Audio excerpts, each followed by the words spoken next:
अब बेटा तुमसे पूछूं सारे के सारे, हाँ, पीछे नेक्स्ट पैराबोला में देखते सी बता दो कि सारे 8 पॉइंट्स समझ आ गए ना तुमको पूरे? Very good.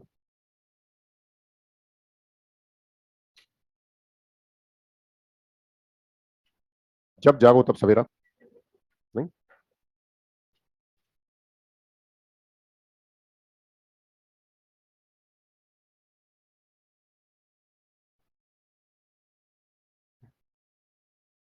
इधर सभी को समझ आ गया?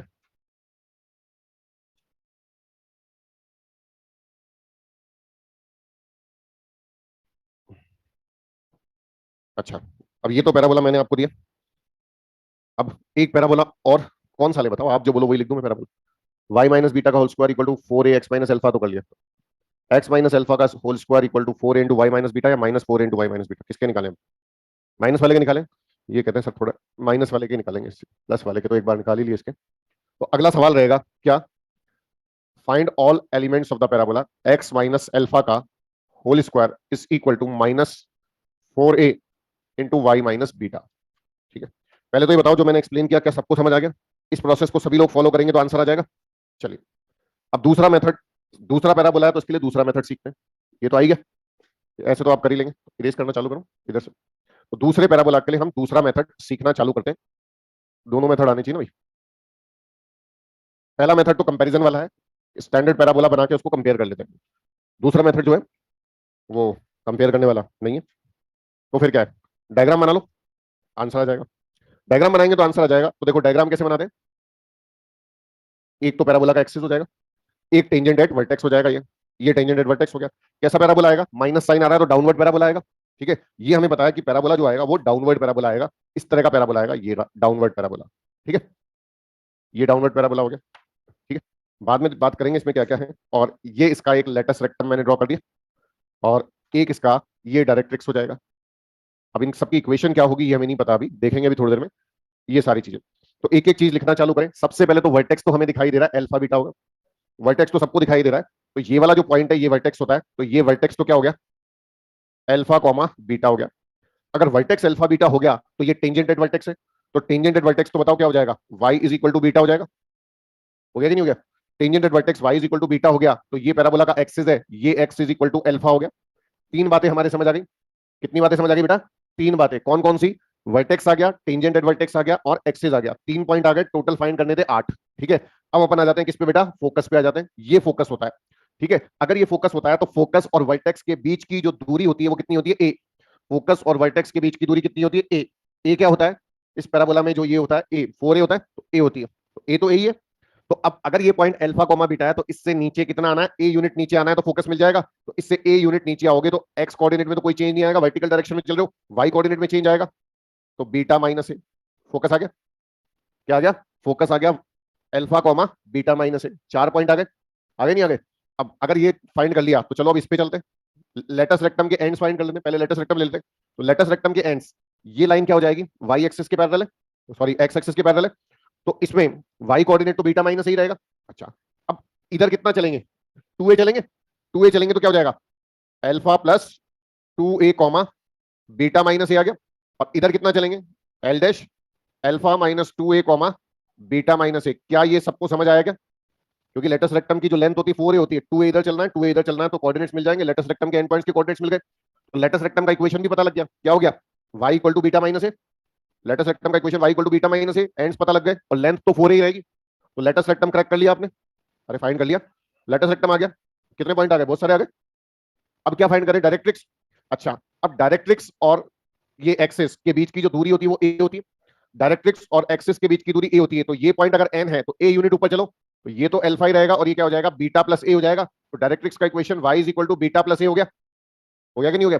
कितने पॉइंट हो गए? 6 पॉइंट फाइंड कर लिया अपन ने, आई थिंक 6 आ गए ना। Axis, focus, vertex, directrix, tangent at vertex, latus rectum, 6 point आ गए।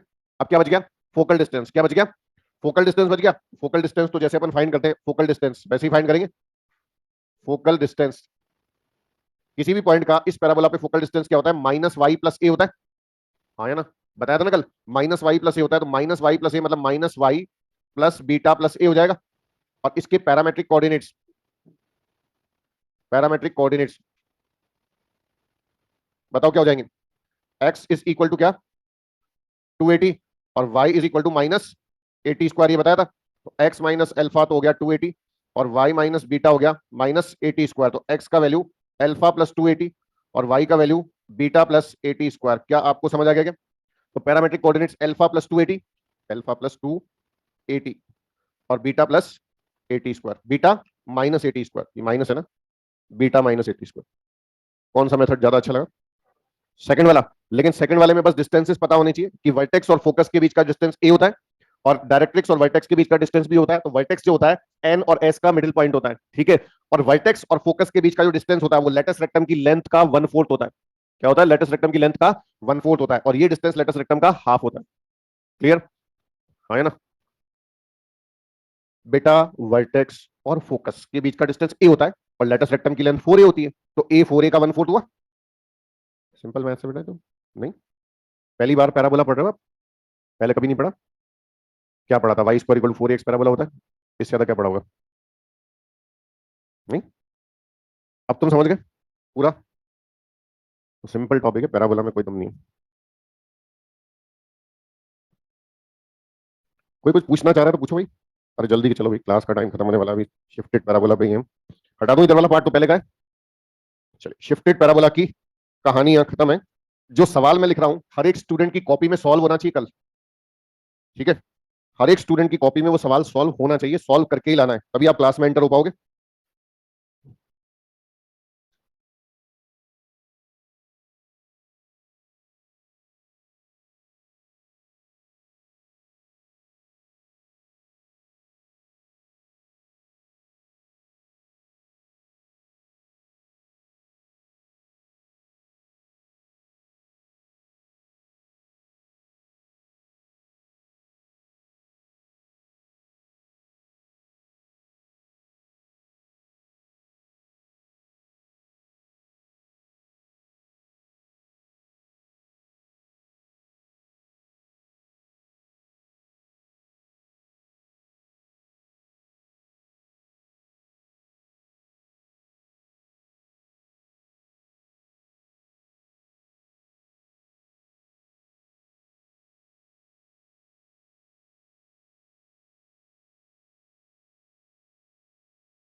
सही या गलत से मतलब नहीं, सवाल सॉल्व होना चाहिए। नहीं आए तो कोई बात नहीं, मैं सिखा ही दूंगा, लेकिन सवाल सॉल्व होना चाहिए। सवाल है, फाइंड एवरीथिंग। एवरीथिंग मतलब 8 points. Find everything for the parabola. एक दूं, दो दूं? एक ही करेंगे सॉल्व।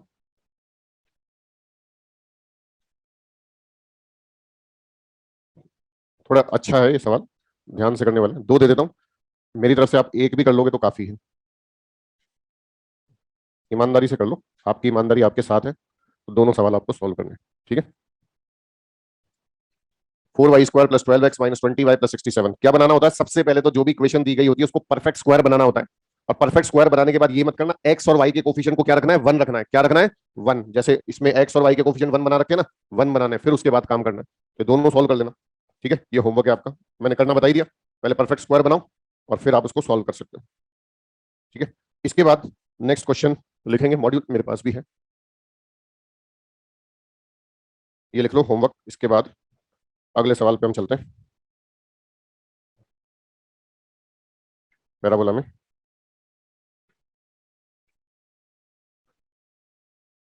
फाइंड द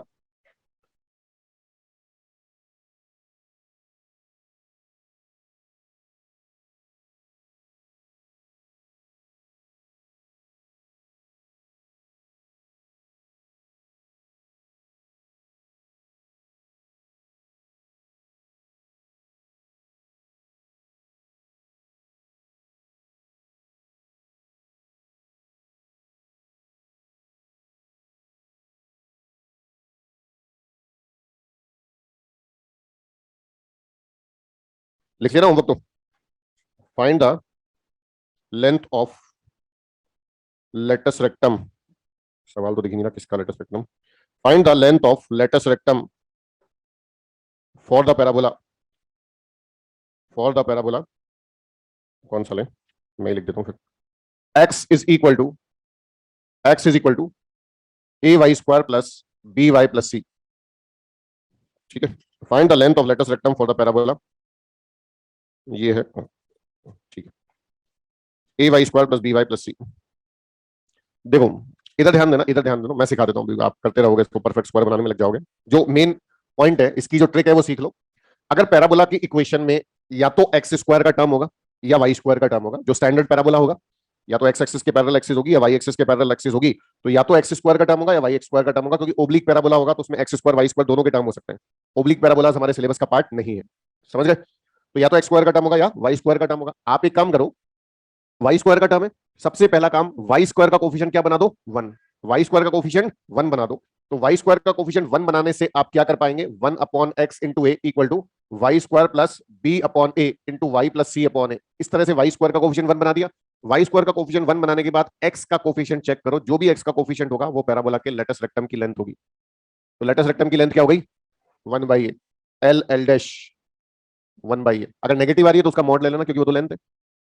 समझे कि नहीं समझे? मैंने जो बात बोली वो समझ आई? इक्वेशन वाई स्क्वायर में थी, मैंने क्या किया, वाई स्क्वायर का कोफिशिएंट वन बनाया, जो एक्स का कोफिशिएंट आएगा वो लेटेस्ट रेक्टम की लेंथ होगी। ये ट्रिक है, बाकी तो आप परफेक्ट स्क्वायर बना के जो भी स्टैंडर्ड बना के भी कर सकते हो।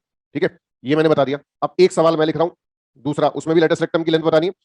तो लेटेस्ट रेक्टम की लेंथ बतानी है, y is equal to x tan alpha minus g x square upon two you square cos square alpha.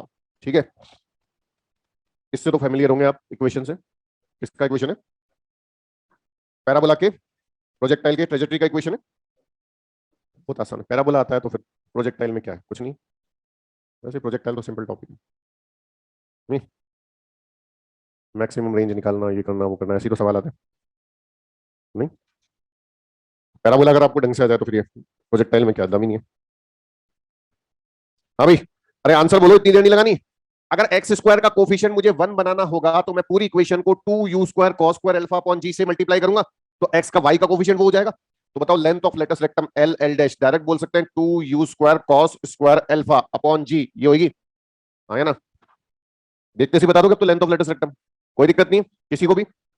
चलिए हम आगे बढ़ेंगे, इसके बाद, इसके बाद हम आगे बढ़ेंगे अगले टॉपिक पे।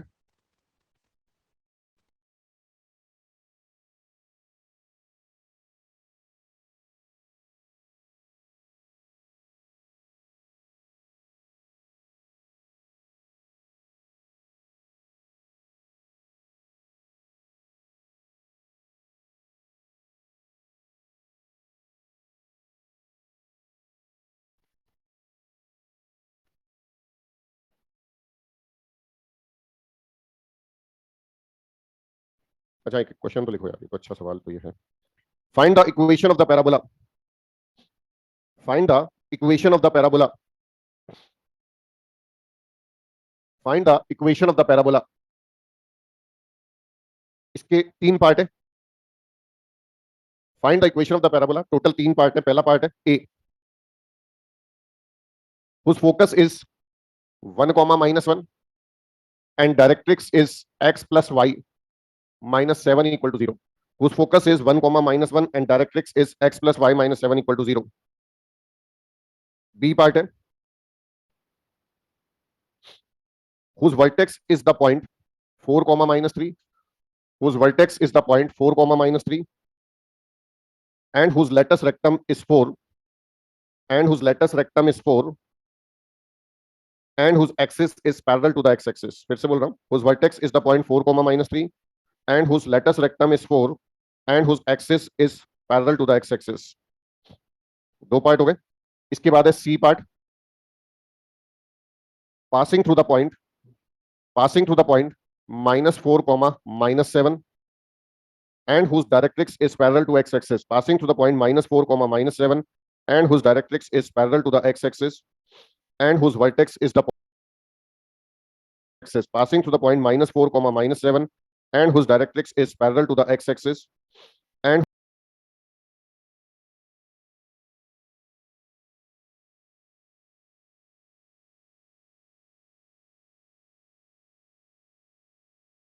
whose vertex is the point 4 comma minus 3 and whose vertex is the point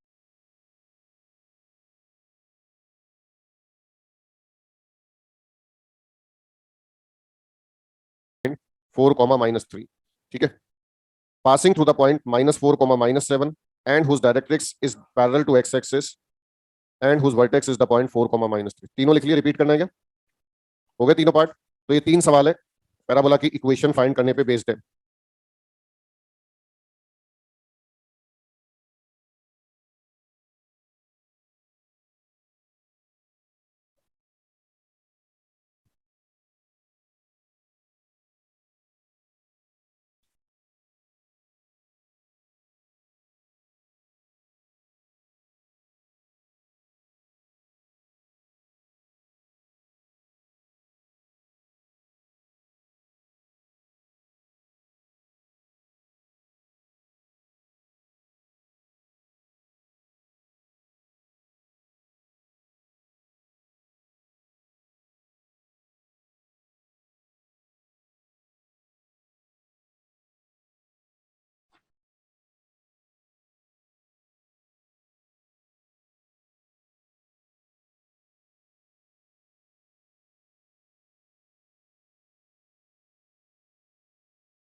आप तो सवाल करो, ये तो अगला टॉपिक है जो मेरे को एक्सप्लेन करना है अभी। उस टेबल को देखने की जरूरत क्यों पड़ रही है? अब तक तो याद हो जानी चाहिए थी। अगर आप सिंसियरली चाहते हो, आपसे सवाल हो, तो आपको याद होनी चाहिए थी वो। हम्म, याद कर ली तो फिर देख क्यों रहे हो? सवाल करो।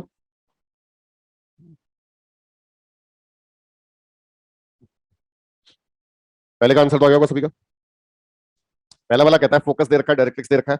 तो देखिएगा, पहले वाले पार्ट तो बहुत ज्यादा आसान है, पैराबोला की बेसिक डेफिनेशन पे बेस्ड है। और बेसिक डेफिनेशन क्या कहती है? बेसिक डेफिनेशन ये कहती है कि अगर ये डायरेक्ट्रिक्स है जो कि क्या है, x plus Y minus 7 equal to 0, और ये पैराबोला है ऐसे, और ये इसका फोकस है s 1 comma minus 1, according to definition क्या होना चाहिए? P S is equal to P M होना चाहिए। तो ये x कॉमा वाई हमने पॉइंट ले लिया और ये पी एम था, तो हम इसमें क्या करेंगे? P S is equal to P M ले लेंगे। इसका मतलब क्या हो जाएगा? P S square is equal to P M square हो जाएगा। P S square X minus 1 का स्क्वायर प्लस वाई प्लस 1 का स्क्वायर, और P M square X comma Y का लाइन से डिस्टेंस, तो X plus Y minus 7 upon root 2 का square हो जाएगा। ये आ गया आंसर। सिंप्लीफिकेशन आप कर लेना, कॉन्सेप्ट मेरे को सिखाना था वो बता दिया। तो जब भी फोकस और डायरेक्ट्रिक्स दे रखा है तो P S is equal to P M apply करके इक्वेशन निकाल सकते हैं। ये तो बता रखा है ना, फिर इतना टाइम क्यों लग गया आपको? है?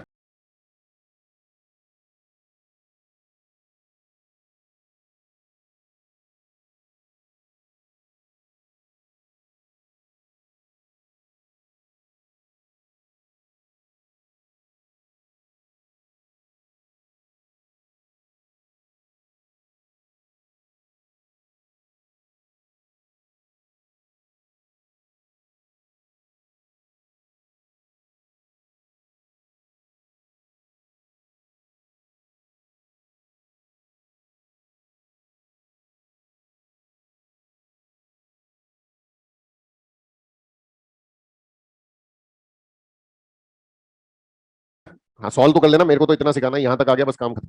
इसके आगे सॉल्व आप कर लेना, जो भी सिंप्लीफिकेशन है। करना क्या होता है, फोकस और डायरेक्ट्रिक्स दे रखा है, पैराबोला का इक्वेशन निकालने के लिए हमेशा P S is equal to P M करो, आंसर आ जाएगा। डेफिनेशन का यूज करो। सवाल का दूसरा पार्ट क्या कहता है?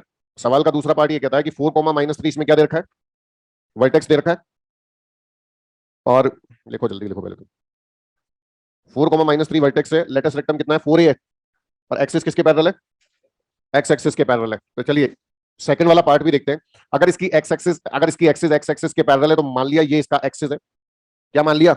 ये इसका एक्सिस है। वर्टेक्स दे रखा है 4 कॉमा माइनस 3, तो एक्सिस पे ही होगा वर्टेक्स। तो वर्टेक्स अगर एक्सिस पे होगा तो पैराबोला ऐसा बन जाएगा। अरे बोलो, ऐसा बन जाएगा। बन जाएगा नहीं बन जाएगा? लेकिन केवल फोकस दे रखा है, मतलब केवल वर्टेक्स दे रखा है और लेटेस्ट रेक्टम दे रखा है, तो ऐसा ही क्यों बनेगा? ऐसा भी तो बन सकता है, हाँ या ना? ऐसा भी बन सकता है। तो पॉसिबिलिटी इसके लिए दो पैराबोलास की हो गई, या तो ऐसा बनेगा या ऐसा बनेगा। अब वर्टेक्स दे रखा है, बोलो क्या दे रखा है? वर्टेक्स 4 कॉमा माइनस 3 दे रखा है, ठीक है। और लेटेस्ट रेक्टम की लेंथ 4a की जगह तो 4 ही लिखना है। तो पैराबोला का इक्वेशन, क्योंकि एक्सिस एक्स एक्सिस के पैरेलल है, तो पैराबोला या तो y माइनस बीटा का whole square equal to 4a into X minus alpha होगा, या y माइनस बीटा का whole square equal to -4 into X minus alpha होगा। दो ही पॉसिबिलिटी बनी। तो अगर इधर इधर ओपन होगा, राइट ओपन होगा, तो बताओ पैराबोला का इक्वेशन y+3 का whole square equal to 4a, 4a की जगह तो 4 ही आएगा, x-4, ये इसका इक्वेशन आ गया। हाँ है ना। और अगर इधर ओपन होगा तो इसका इक्वेशन क्या होगा, y+3 का whole square is equal to -4 into x-4। ऐसे दो पैराबोलास पॉसिबल है। ये लगता है समझ नहीं आया। आ गया समझ? सभी को आ गया? सबको आ गया ना, क्योंकि पैराबोला इधर ओपन होगा या इधर ओपन होगा, एक्सिस के पैरेलल है।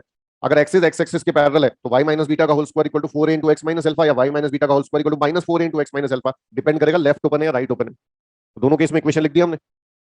ठीक है, अब तीसरा वाला पार्ट हुआ गया।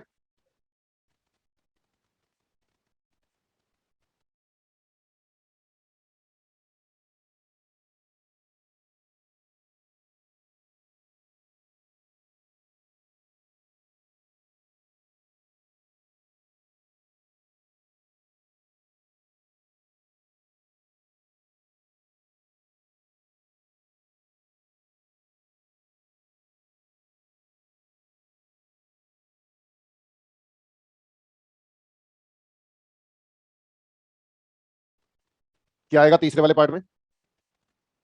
भाई -4 से तो पास हो रहा है। 4 - 3 क्या है? वर्टेक्स है क्या कि फोकस है? वर्टेक्स है। और एक्सिस कहां है? Parallel to directrix. क्या दे रखा है? Directrix is parallel to X axis. तो ये एक्स एक्सिस के पैरेलल लाइन तो ऐसी होती है भाई। अगर ये डायरेक्ट्रिक्स हुआ, सुनना मेरी बात को, अगर ये डायरेक्ट्रिक्स हुआ तो एक्सिस तो डायरेक्ट्रिक्स के परपेंडिकुलर होता है। तो एक्सिस जो होगा, अगर ये डायरेक्ट्रिक्स है तो ये एक्सिस होगा। बोलो, अगर ये एक्सिस होगा, ये डायरेक्ट्रिक्स है तो ये एक्सिस होगा। अब मुझे बताओ इसका वर्टेक्स या तो डायरेक्ट्रिक्स के ऊपर होगा या डायरेक्ट्रिक्स के नीचे होगा। लेकिन एक बात नोट करने वाली ये है कि अगर ये वर्टेक्स है, कौन सा है ये वर्टेक्स है? वर्टेक्स है, पॉइंट वर्टेक्स के नीचे है कि पॉइंट वर्टेक्स के ऊपर है? पॉइंट वर्टेक्स के नीचे है। वाई कोऑर्डिनेट -7 है, वाई कोऑर्डिनेट -3 है। अगर आपने पैराबोला अपवर्ड बना दिया इसमें, तो पॉइंट तो क्या होगा, वर्टेक्स के नीचे है, पैराबोला पॉइंट से पास ही नहीं कर पाएगा। यही बात समझ। अगर अपवर्ड पैराबोला बना दिया ऐसा, तो पॉइंट वर्टेक्स के नीचे होगा, तो पैराबोला कैसे पास करेगा? तो इसका मतलब क्या होना चाहिए, पैराबोला तो ऐसा होना चाहिए। हाँ है ना, डाउनवर्ड होना चाहिए, ताकि वर्टेक्स अगर 4, -3 है, बोलो क्या है, 4, -3 है, तो ये पॉइंट होगा कितना, -4, -7 कहीं यहां होगा नहीं। तो अब डाउनवर्ड पैराबोला हो गया, ये पता लग गया हमें। तो इसका इक्वेशन क्या होगा, y माइनस बीटा मतलब y+3 का होल स्क्वायर, प्लस के माइनस, डाउनवर्ड तो माइनस आएगा, -4a इंटू x-4, ये आ गया। अब काम क्या करना है, ए का वैल्यू निकालना है। ए का वैल्यू निकालने के लिए पॉइंट -4, 7 से पैराबोला पास होता है। तो इसमें हम पुट कर देंगे क्या, मैंने गलत लिख दिया, बिल्कुल सही बोले तुम यार, ये गलत लिख दिया। क्या आएगा, x-4 का whole square equal to -4a into y+3 आएगा, ये आएगा पैराबोला। इसमें पॉइंट पुट करो, put x is equal to -4 और y इज इक्वल टू -7, तो ये हो जाएगा 16, ये आएगा -4a और -7, ये कितना, -7 रखोगे तो -4, और इतनी जल्दी वैल्यू बजा दी। ए की वैल्यू कितनी आ गई, कहाँ पे, अच्छा 64 होगा, बिल्कुल सही बोले। ये 64 होगा तो ए का वैल्यू 4 आएगा। ए का वैल्यू 4 आएगा तो पैराबोला का इक्वेशन x-4 का whole square equal to -16 into y+3, ये आएगा भाई। हाँ है ना, समझ गए क्या? तो ये पैराबोला की इक्वेशन निकालना, तीनों सवाल एग्जाम में आए हुए इस तरीके के, कर पाओगे? कोई दिक्कत नहीं, फोकस डायरेक्ट्रिक्स दे रखा है, ये दे रखा है, वो दे रखा है, सबसे निकाल सकते हो, सिंपल है, क्योंकि मैंने शिफ्टेड पैराबोला आपको एक्सप्लेन कर ही दिया।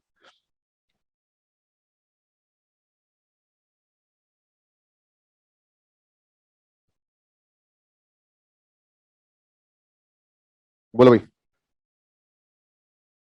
इसके बाद है position of a point with respect to a parabola. Position of a point with respect to a parabola. Position of a point with respect to a parabola, बोलोगे? इसमें लिखिएगा, let P X comma Y equal to 0 be the equation of parabola. इसका मतलब क्या है, P कोई function मान रहा हूं मैं, एक्स और वाई का फंक्शन है, तो वो पैराबोला का इक्वेशन है। Let P X comma Y equal to 0 be the equation of parabola, then to find the position of then to find the position of point then to find the position of the point x1 comma y1, then to find the position of the point x1 comma y1। Next line में लिखिएगा, इसके बाद next line में लिखिएगा,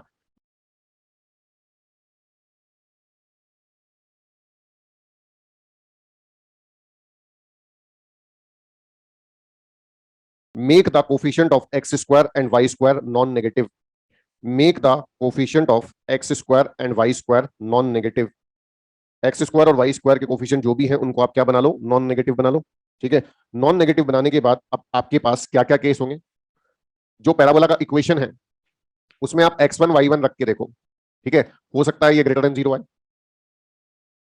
point x1 y1 रख के देखो, हो सकता है ये इक्वल टू 0 आए। पॉइंट x1 y1 पैराबोला के इक्वेशन में रख के देखो, हो सकता है ये लेस देन 0 आए। अगर ग्रेटर देन 0 आएगा तो क्या बोलेंगे, पॉइंट लाइज आउटसाइड।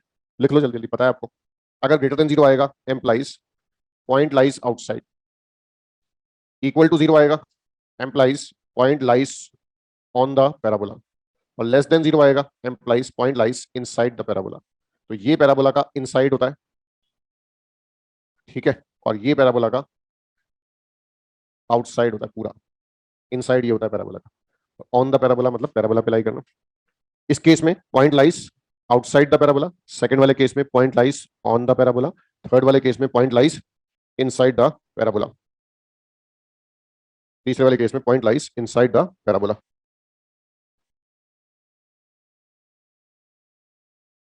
ठीक है, छाप लिया क्या। Find the value of alpha. Find the value of alpha. Find the value of alpha for which the point, for which the point alpha minus 1 comma alpha. Find the value of alpha for which the point alpha